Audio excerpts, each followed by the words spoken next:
15 yaşında başladım uyuşturucuya. Çevremin ve arkadaşlarımın yanında öğrenerek başladım. Uyuşturucu 14-15 yaşında başladım ve arkadaşlarımın çevresinden başladım. Şu anda da ve bunun uyuşturucu içiş yaşı 14-15'e düştü. Ama biz bunlardan tabii hepsinden memnun değiliz. Çevre dolayı, en büyük çevre, arkadaş, mahalle, ortamdan kaynaklanan bir şey bunların hepsi. Çevreden, şimdi insanın çalışmazsa, çevre olmazsa, iş en başta önemli olan bir şey. İş yok, sabahleyin kalkıyorsun, bir yere gidecek bir çevre, bir şey yok aklımızda. Nereye gidecek? Bugün falan arkadaşlardan buluşmaya gidecek. Ortama gidiyorsun, o ortamda uyuşturucu var. Bu ne o? Orada içiyorsun, ondan sonra kalkıyorsun nereye? Evet, ondan sonra boşluğa düşüyoruz. Para olmadığı zaman ne oluyor? Falan adamın eşyasını çal, hırsızlık yap, falan adamın eşyalarından dolandır falan. Bu ne olacak? Bu böyle gidiyor ve bundan sonra hapislik hayatı başlıyor. Ne oluyor?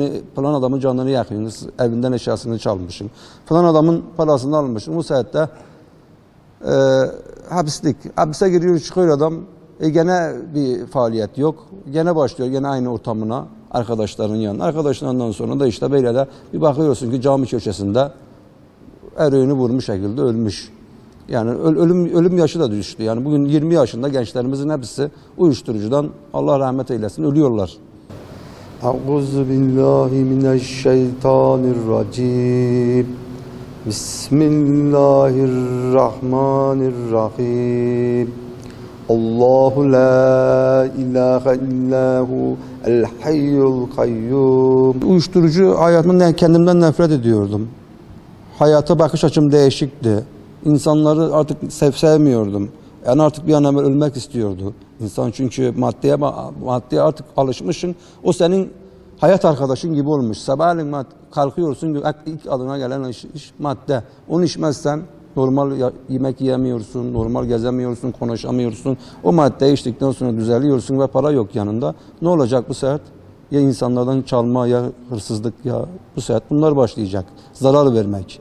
Ne kime? Önce annene, babana, ondan sonra çevrendeki insanlara, iyi insanlara zarar veriyorsun. Bu maddeyi bulmak için. Maddeyi bulmak için zarar veriyorsun. Ve bundan sonra da zaten Allah yardım eylesin, bir köşede de ölüp gidiyorsun yani. Sonu bu. Uyuşturucunun sonu ölüm. La ta'khuzuhu sinetu ve la nevm lehu ma fis semavati ve ma fil ard. İsrail'in oyunu, yabancı dış devletlerinin oyunu. Nasıl oyunu? Bunlar getiriyor zaten uyuşturucuyu. Kime getiriyor? Uyuşturucu satıcıların hepsi çocukları seçiyoruz öncelikle. Çünkü aklı başında bir insanı seçemez. Çocuklar nasıl seçiyor? 18-19 yaşında. Kimseler yok, gel benim yanıma dahil. Gel benim yanıma dahil. Başlıyor, al bir tane bir yudum hele çek, esrar bir şey olmaz, zarar vermez. Bu çocuk bir yudum esrar çekiyor, vücuda alışıyor. Sabah oluyor, o adamın emrinin altına giriyor. Ona bir hap veriyor. Ne oluyor ondan sonra?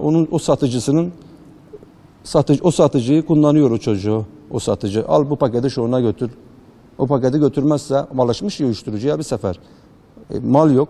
Mal çekemez. Onu alıp götürüp istediği yere veriyor. Onun elinin altında çalışıyor. Ona yardım ediyor. Yani yardım ve yatakçılık ediyor genç bilmeden. Çünkü ne? Uyuşturucu var. Uyuşturucu olmazsa yapamaz. Sonuçta uyuşturucu var. Onun elinin altında çalışıyor ve ona yardım ediyor. Ve ondan sonra da o çocuk alıştırıyor ve onu arkadaşına da alıştırıyor. Ya diyor benim yanımda böyle çalıştığım bir abi var. Onun yanına kolay para kazanıyorum. Gel. Ne oluyor? O arkadaşın da batağa düşüyor. Öbürü onun arkadaşını düşüyor derken böyle gençlerimiz uyuşturucuya düşüyor ve onun için bir bakıyorsun en sonunda ölüm. Sonu ölüm. La yuhituna bi şey'in min ilmihi illa bima şa. Vesi'a kursiyuhus semavati vel ard ve la yahduhu zhuma ve huve aliyyul azim. Acaba bu maddenin sonu ölüm olduğunu ben de biliyordum. Ama nerede öleceğim diye kendi kendime merak ediyordum. Acaba bir cami tuvaletinde mi ölecektim? Yoksa bir sokak ortasında mı ölecektim? Ne zaman? Allah bilir ne zaman öleceğimizi ki. Demek ki Allah'ın sevgili bir kuluymuş ki Allah bize yardım etti. Ve Merabbi bize bir şey yaptı, yani hidayet verdi.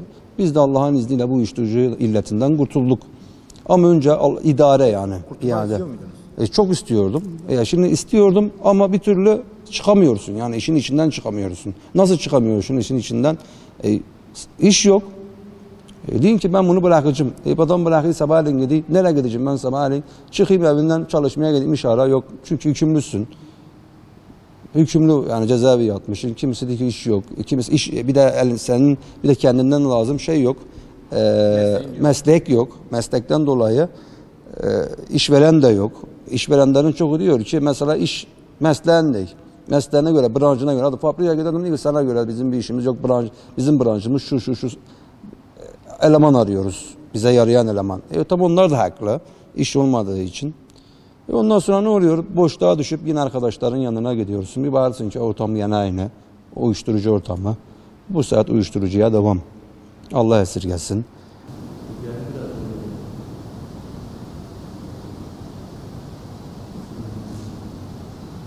Şu anda hastanelerde zaten satılıyor uyuşturucular. Adana'ya gidin. Adana'daki hastanede şu anda gidin. Dışarıda bulamadığın uyuşturucu hastanenin içinde satılıyor. Şimdi doktorların vermiş olduğu yani hap yazıyor. Bu haplar da zaten uyuşturucu. Bu haplar da uyuşturucu. Ne uyuşturucudan çarpışıyorsun yani. Bunlar da uyuşturucu. Bunlar da zaten hiçbir faydası yoktur. Böbreğine zarar. Ekonomiye zarar, devletimize zarar, milletimize zarar. Bunların ilaçların parasını kim karşılıyor? Devlet karşılıyor. Hiçbirimizin gücü yok. Sigorta yok, bir şey yok. Yeşil kart değil hepimizde. Bunu da devlet karşılıyor. Bu da devletin cebinden çıkıyor. Yani bu şunu az gerçeği konuştan devlet karşılıyor. Bu ilaçlar da çok yani yüksek bir miktarda pahalı. Devletin şeyinden gidiyor. Yani Sağlık Bakanlığı tarafından karşılıyorlar yani bu ilaçlarımızı. Amatörümdeki bütün ilaçların hepsi Sağlık Bakanlığı karşılıyor. Bu da bir bakımdan bir fayda vermiyor.